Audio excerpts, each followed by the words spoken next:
All right, this is section 2-3, page 68. And we're going to be talking about slope. So slope is a ratio where we're on the numerator of this ratio, this fraction. We have the change in our y components of 2 points, two ordered pairs. And our denominator is change in the x coordinates of those same two ordered pairs. So it's the change in the y coordinates over the change in the x coordinates. All right, so the slope of a line is the same no matter what 2 points on the line are used. Okay, so the slope m, so we depict slope as m. So m equals open fraction y2 minus y1 over x2 minus x1. And the y2 and y1, that's y subscript 2 and y subscript 1. So it's really important that we put our y components in the same order as our x components. So if we put our second ordered pair y value first, we have to do the second ordered pair x value first as well. It's very important that your x and y's go in the same order. So x1 cannot equal x2 though, because that would be a denominator of 0, which is not allowed. So let's talk about how we find the slope. So we have a line. We have a line that passes through ordered pair -1, 4 and the ordered pair of 1, -2. We need to find the slope. So on a graph, what this looks like is we have a point located at -1, 4, so left 1, up 4, there's a point, and 1, -2. So from the origin, 1 right, down 2. And these 2 points are connected, and we have our line. So what is the slope of this line? Okay, so what we need to do is dump it into the slope formula. M equals open fraction y2 minus y1 over x2 minus x1. So we have -1, 4 as our first order pair and 1, -2 as our second. So I'm going to put it in the same order that the formula is, y2 minus y1. So the 1, -2, that is the x2, y2 ordered pair. And the first one, -1, 4, that is our x1, y1 ordered pair.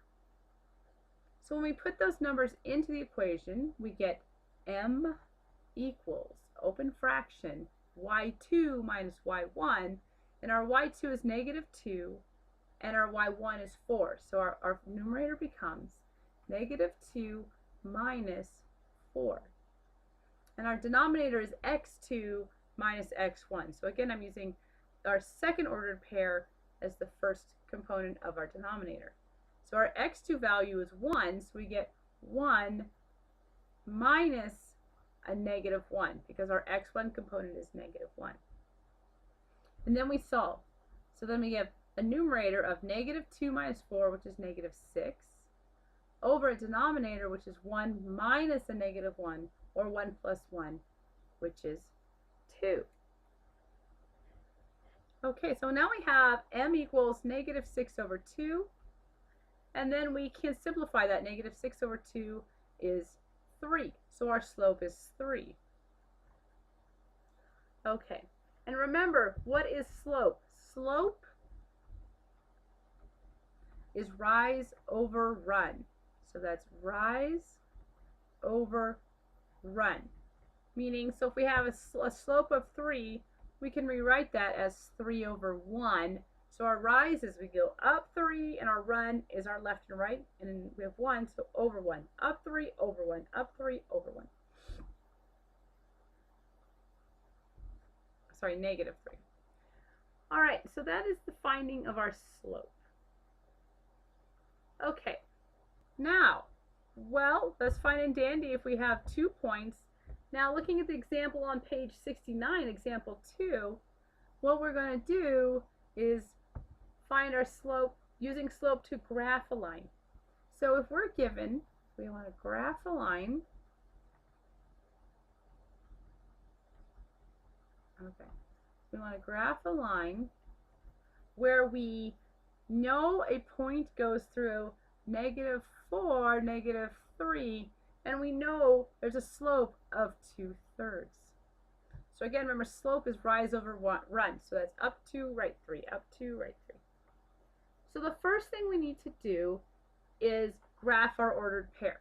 So on our Cartesian plane, our graph, we plunk down -4, 3.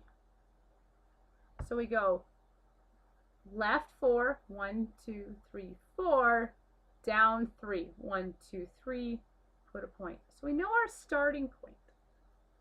So now we need to go then deal with our slope, and we know our slope is 2/3.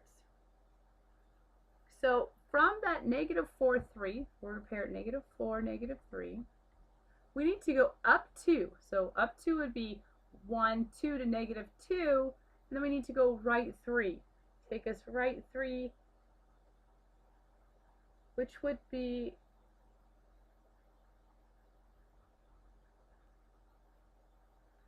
okay, so we're going to go right 3. We're at -3, 1, 2, 3,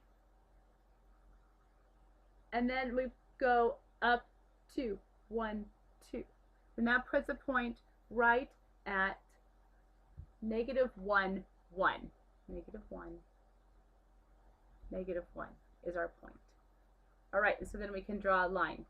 So we do the stair step. Our slope is rise over run. So from our beginning point, which is at -4, 3, we then go up 2 to -1, right 3 to -1. So then we have a point conveniently located at -1, 1. And then we can continue and draw our line through that. Okay, well, let's talk about what kind of slope gives what kind of line.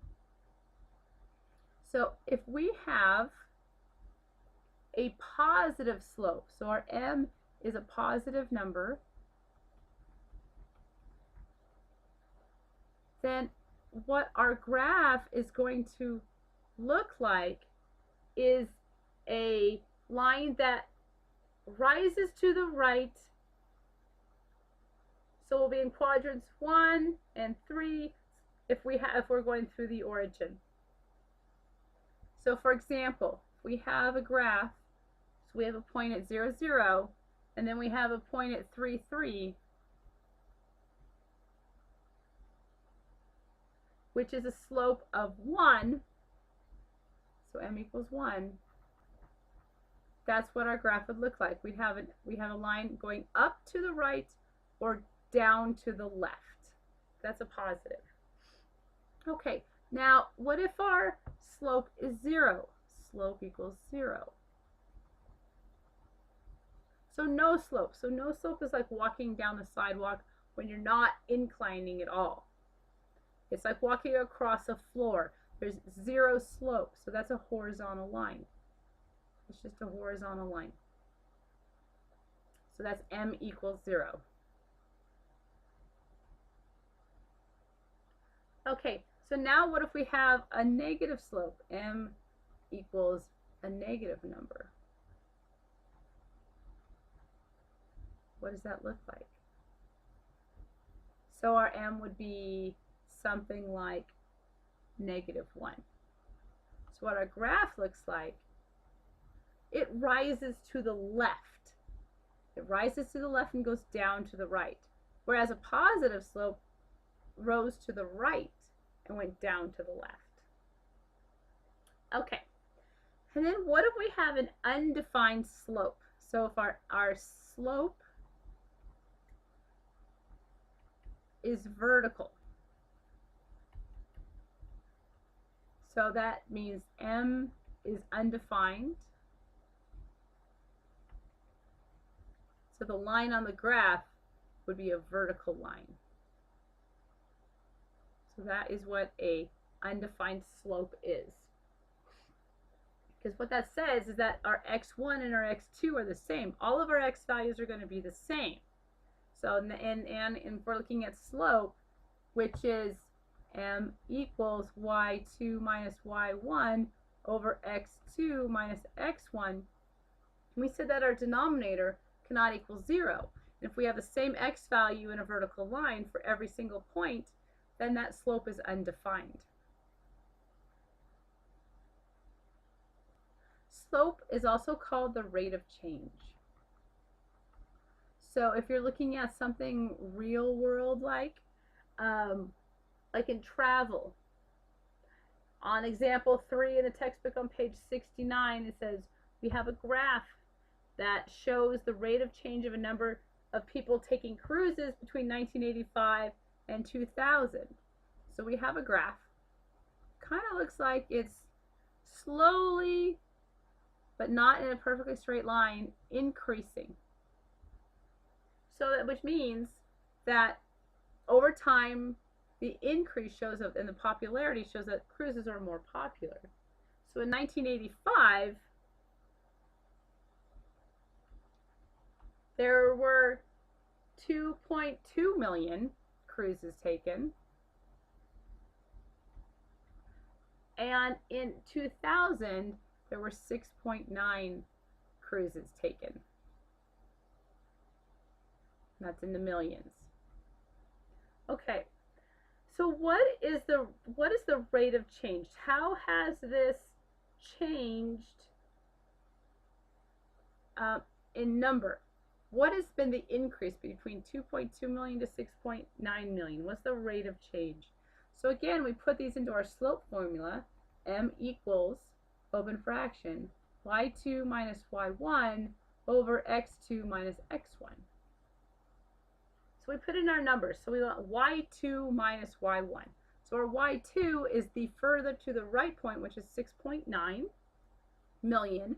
And we're just going to use the 6.9. We're not going to worry about the million. We'll tack that on at the end.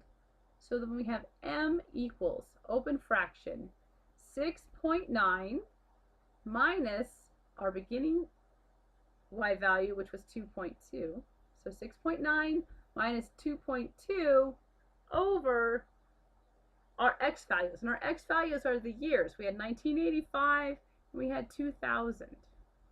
So then we have 2000 minus 1985. Okay, so now we need to solve this. So our numerator becomes 6.9 minus 2.2 gives us 4.7. Okay, 4.7 over 2000 minus 1985 gives us 15. So now we have the slope is 4.7 over 15. But what does this mean? What does this tell us? So we're going to simplify this, and we'll get an approximate answer. 4.7 divided by 15 gives us an approximate answer of 0.31. And what that number means is about 0.31 million, remember we had the million we need to tack back on, million people, 0.3 million more people took cruises during the time between 1985 and 2000, which is about 310,000 people per year.